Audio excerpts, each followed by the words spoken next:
The last claim is that the reddest states are governed worse than the bluest cities. So obviously, in order for us to understand your claim, I would love to understand why you say that. What specifically about red states makes them govern worse than... One is just in a technocratic sense, like the outcomes are worse, right? Poverty rates are higher, violent crime is higher, divorce rates are higher, economic dynamism and opportunity is lower, school scores are lower. Violent crime is higher. Per capita, the highest violent crime states are, I think, almost all red states except New Mexico. Like, those are the highest violent states when it comes to violent crime, yeah. Okay. So the blue cities that have overwhelmingly more regulation on guns, they have more gun violence. Why do you think that is?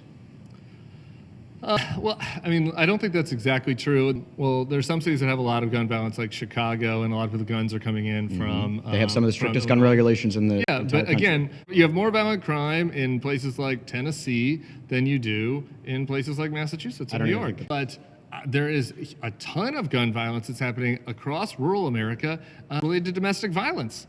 And having guns in your home just leads to suicides, leads to wives being menaced and killed, and that is happening all over the country.